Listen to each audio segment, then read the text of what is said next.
శ్రీమహాగణాధిపతయే నమః. గణపతి అనుగ్రహ ప్రసాద సిద్ధిరస్తు.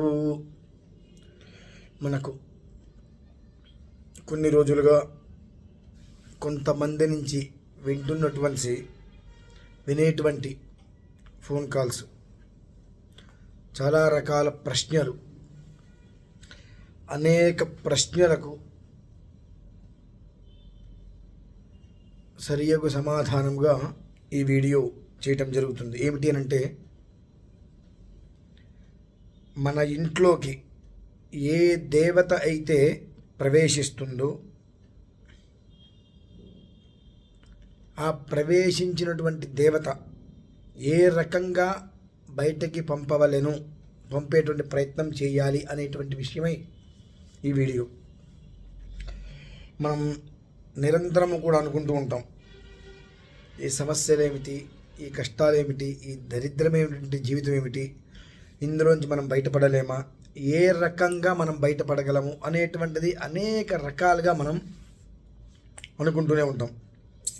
దీనికి మూలం ఏమిటి అంటే జ్యేష్ఠాదేవి. ఈ జ్యేష్ఠాదేవి అనేటువంటి ఆవిడ ఎక్కడ ఉంటారు అనేటువంటి విషయాన్ని మనం ముందుగా తెలుసుకుందాం. జ్యేష్ఠాదేవి అంటే ఎవరు అసలు? ముందు లక్ష్మీ అమ్మవారికి సహోదరి. ఆవిడ ఎక్కడ ఉంటారు అనేటువంటి విషయాన్ని, కొన్ని విషయాలు మనం చెప్పుకుందాం. సముద్ర మథనం చేసినప్పుడు ఎన్నో రకాలైనటువంటి సంపదలు అన్నీ వచ్చినాయి. చాలా వరకు దేవత అందరూ కూడా తీసేసుకున్నారు. శ్రీదేవి అనగా లక్ష్మీ అమ్మవారు కూడా రావడం జరిగింది. ఆ అమ్మవారిని విష్ణుమూర్తి వారికి ఇచ్చేసేశారు. ఆ వైకుంఠ నారాయణుడైనటువంటి విష్ణుమూర్తి వారు అమ్మవారిని వివాహం చేసుకుందాం అనుకున్నప్పుడు ఆవిడ ఇలా అంటారు, స్వామి, నాకు ఒక అక్కగారు ఉన్నారు. ఆ అక్కగారి యొక్క వివాహం కాకుండా నేను వివాహం చేసుకోవడం ధర్మం కాదు కదా అనగా, విష్ణుమూర్తి వారు వెంటనే ఉద్దాలకుడు అనేటువంటి ఆయన్ని పిలిచి జ్యేష్ఠాదేవినిచ్చి వివాహం చేస్తారు. ఆ జ్యేష్ఠాదేవి ఎలా ఉంటారు అనంటే స్థూల రూపిణి, చాలా లావుగా, వికారమైన రూపంతో, మాసినటువంటి వస్త్రములు ధరించి, చాలా ఈ జుట్టు అదంతా కూడా చాలా గట్టిగా అతుక్కుపోయినట్లుగా చిందరవందరగా ఉంటారు ఆవిడని ఉద్దాలకుడికి ఇచ్చి వివాహం చేస్తారు. ఆ ఉద్దాలకుడు ఎవరయ్యా అంటే, నిరంతరము కూడా సంధ్యాస్నానం, జపో హోమం, దేవతానాంచి పూజనాలు, ఆతిథ్య వైశ్వదేవాలు ఇవన్నీ కూడా ప్రతినిత్యము నిర్వహిస్తూనే ఉంటారు. అయితే నిత్యము కూడా వేదఘోష, యజ్ఞయాగాదులు అవన్నీ కూడా వినిపిస్తుంటే జ్యేష్ఠాదేవి చాలా మదన పడిపోతూ ఉంటారు. అక్కడ వారు వచ్చి, ఏంటమ్మా నువ్వు ఇలా మదన పడుతున్నావు, ఏంటి విషయం అంటే, ఇటువంటి ప్రదేశంలో నేను ఉండలేను. అదేంటి, చక్కగా వేదమంత్రాలు వినిపిస్తున్నాయి, శాస్త్రవచనాలు వినిపిస్తున్నాయి, యజ్ఞయాగాది క్రతువులు వస్తున్నాయి కదా, ఇంతకు మించినటువంటి చక్కటి ప్రదేశం ఎక్కడ ఉన్నది అంటే, ఆవిడంటారు, నాథ, మీరన్నది ముమ్మాటికి సమ్మతం, వాస్తవం, కానీ నేను ఇక్కడ ఉండలేను. నేను ఎక్కడ ఉంటాను అనంటే, ఏ గృహమైతే అపరిశుభ్రంగా ఉంటుందో, ఏ ఇంట్లో నిరంతరము కీచులాటలు జరుగుతూ ఉంటాయో, ఎవరైతే ఎవరి ఇష్టానికి వారు ప్రవర్తిస్తూ ఉంటారో, మద్యమాంసాదులు ఎక్కడ ఉంటూ ఉంటాయో, అశుచి ప్రదేశాలు ఎక్కడెక్కడైతే ఉంటూ ఉంటాయో అక్కడ మాత్రమే నేను నివసిస్తాను. నేను ఎక్కడికైతే వెళ్తానో ఆ వెళ్ళిన చోటల్లా కూడా దరిద్రం అనేటువంటిది తాండవిస్తూనే ఉంటుంది అనే రీతిలో ఆవిడ తను ఎక్కడుంటే తనకు ప్రీతి, ఏ ప్రదేశంలో తను ఇష్టపడుతుంది అనేటువంటిది ఆవిడే చెప్పడం జరుగుతుంది. ఇప్పుడు మనం ఇందులో గమనించవలసింది ఏమిటి అంటే, ప్రతి ఒక్కరము కూడా మన ఇల్లు ఎలా ఉంది, అపరిశుభ్రంగా ఉందా, చక్కగా ఉందా, ఇంటి ముందు ముగ్గు ఉందా, ఇంట్లో దీపారాధన చేస్తున్నామా, దంపతులు లేదా కుటుంబ సభ్యులు కలహాలు ఏమైనా జరుగుతున్నాయా అనేటువంటిది మనం ఖచ్చితంగా గమనించుకోవాల్సినటువంటి ఒక విషయం. ఇవి ఎక్కడెక్కడైతే ఉంటాయో అక్కడ ఆ ఒక్క దరిద్రదేవి అంటారు, జ్యేష్ఠాదేవి, ఆవిడ ఎక్కడ ఉంటూ ఉంటుంది. ఆవిడ ఎలా వెళ్ళిపోతుంది అక్కడి నుంచి అంటే జ్యేష్ఠాదేవిని ఆరాధించాలి. ఏ రకంగా ఆరాధించాలి అంటే అందులో కొన్ని విధానాలు మళ్ళీ చెప్పుకుంటూ వచ్చారు. ప్రధానంగా జ్యేష్ఠాదేవి ఎక్కడి నుంచి, ఉన్నటువంటి ప్రదేశం నుంచి ఏ రకంగా వెళ్ళిపోతుంది, ఆవిడ అనుగ్రహం ఎలా రావాలి అని అంటే లక్ష్మి. అలాగే మనకు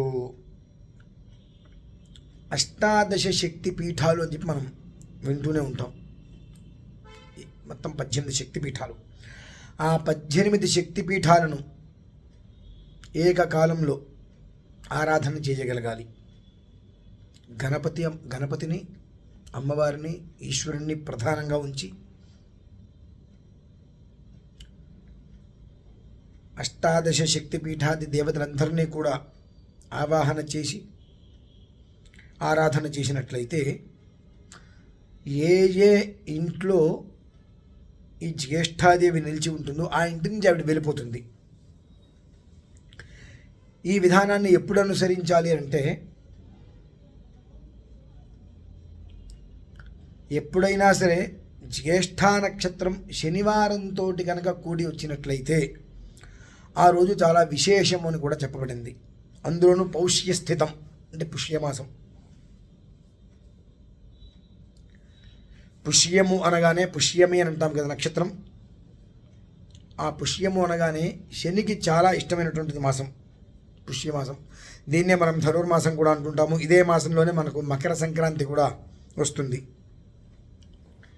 మకర సంక్రాంతి దాటిన తర్వాత జ్యేష్ఠ నక్షత్రంతో కూడి వచ్చేటువంటి శనివారం ఏదైతే ఉంటుందో, అనగా మనకు 25వ తారీఖు, ఇప్పుడు 25వ తారీఖు రోజు నాడు మనకు వచ్చింది జనవరి.